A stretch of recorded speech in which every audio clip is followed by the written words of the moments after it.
मंत्री ने अपनी झोली में बांध रखे हैं। वो किसी को दिखाना नहीं चाहते कि मेरे पास ये मंत्रालय है, न उस पर काम करना चाहते हैं। और अब ये राजधानी का झुंझुना जाकर वहां 4 दिन, पहला दिन तो ऐसे ही निकल जाएगा, रहे 3 दिन में बारिश। और मैं तो आग्रह करूंगा, आदरणीय जोशी जी बहुत विद्वान है और इनको बहुत विराट और अनुभव है उत्तराखंड का, तो माननीय मुख्यमंत्री जी को कहिए कि सड़क मार्ग से जाएं और सड़क मार्ग से आएं, तब तो मैं मानूं। मैंने पहले इसीलिए ये संकेत दिया कि वो पक्ष का हो या विपक्ष का, धड़कनें तेज हो जाती हैं बारिश का मौसम है। वहीं से वापस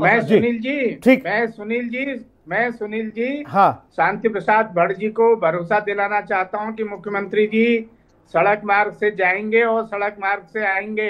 हाँ। और 2 दिन पहले से गैरसैंण पहुंच जाएंगे, आप निश्चिंत रहिए। ठीक है, हम आपकी ठीक है भैया, आपकी ये समस्या का समाधान हो गया। हेलीकॉप्टर से ड्रॉप होने वाले नहीं। ठीक है जोशी जी, ठीक है, निश्चिंत रहिए। ठीक है जोशी जी, निश्चिंत रहिए। नहीं अब कंपटीशन नहीं है भाई, रुक जाओ। नहीं, कंपटीशन थोड़ी नहीं खेल रहे, अभी रुक जाओ, बाकी लोग भी हैं चर्चा में। मंत्री, आला अधिकारी अगर मैं उत्तराखंड क्रांति दल के पास जाऊंगा, फिर एक बहस में जुड़ेंगे ऐसे ही। ठीक है, शांति प्रसाद भट्ट जी आपके पास आ रहा हूं।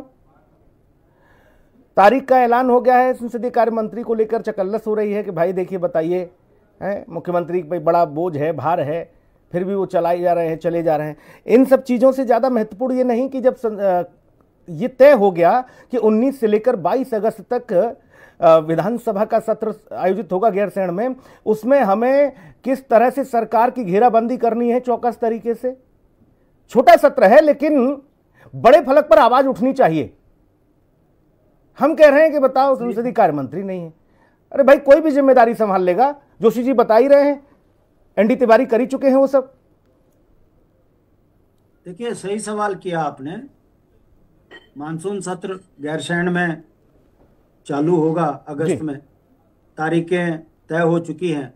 अब दिक्कत यहाँ जो सबसे बड़ी खड़ी हो रही है, लोकतंत्र में सबसे प्रचंड बहुमत की ये सरकार रही है और ये 11 कैबिनेट मंत्री तय नहीं कर पा रहे हैं, तो बहुमत किस बात का, प्रचंड किस बात के।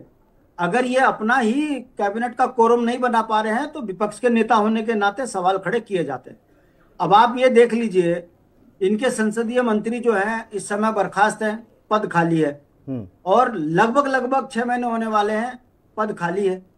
तो क्या इसको समय से पहले नहीं भर देना चाहिए था? हाँ। अब लास्ट मोमेंट में फिर वो सिर फुटबॉल होगी कि किसको बनाना है किसको नहीं बनाना। कम से कम अगस्त तक तो ये रहेगा, रोज अखबार में छपेगा, इसका पत्ता कटा, ये दौड़ में, ये जो फर्जी खबरें चलती हैं इससे उत्तराखंड के मुद्दे गायब होते हैं।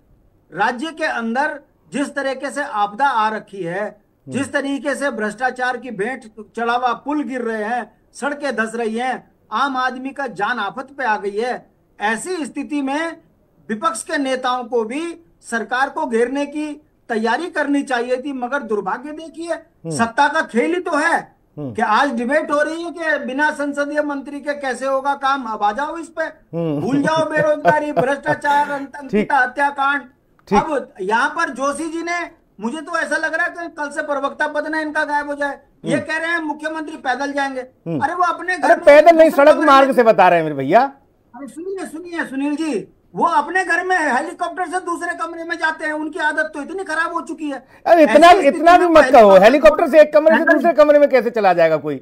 मैं आज दावे के साथ आपके सामने चुनौती के साथ कह रहा हूं कि यदि सड़क मार्ग से मुख्यमंत्री गए, मैं सार्वजनिक माफी मांगूंगा आपसे। ठीक है। अरे भाई समस्या ये है, सड़क से जाएं, हेलीकॉप्टर से जाएं, वो समय बताएगा कि मौसम कैसा है, व्यवस्था किस तरह की है, वो सब नहीं। अभी रुक जाओ, अभी उन्होंने भरोसा दिया, उस भरोसे को संभाल के रखो जेब में। संजय जी आपके पास आ रहा हूं। मुझे तो ये शंका है कि कहीं ये गैरसैंण का सत्र खत्म ना कर दें, बोले देहरादून में ही है। किसी को ठंड लगती है, किसी को बारिश से डर लगता है, किसी की सड़कें खराब है। कहने का मतलब है सुनील जी, इस राज्य का मजाक बना दिया। प्रचंड बहुमत में जब ये अपना कैबिनेट का कोरम पूरा नहीं कर पा रहे तो क्या समझा जाए कि भारतीय जनता पार्टी में राजनीतिक सोच की कमी है? क्या भारतीय जनता पार्टी इतनी कमजोर पार्टी है? ठीक है, इनके जीते हुए प्रतिनिधि कैबिनेट बनने लायक नहीं है? ठीक है, क्या समझा जाए? ठीक है भट्ट जी, रुक जाइए। संजय जी, लग रहा था कि विपक्ष इस बात पर जरूर शोरगुल करेगा कि मानसून सत्र गैरसैंण में क्यों आयोजित करा रहे हैं।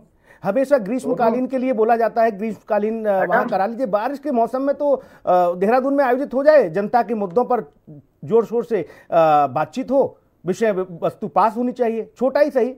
लेकिन अब उधर गैरसैंण वाला मसला, विपक्ष को इस बात से हालांकि आपत्ति भी नहीं, क्योंकि सरकार हमेशा घिरी इस मामले पर कि गैरसैंण में क्यों नहीं आयोजित हो रहा। अब कोई बोलने को तैयार नहीं है, बाकी कह रहे हैं कि कैसे जाएंगे, बारिश बहुत ज्यादा है, किसी को ठंड लगेगी, कोई कैसे पहुंचेगा, ये चिंता सताने लगी है। ये पक्ष वालों को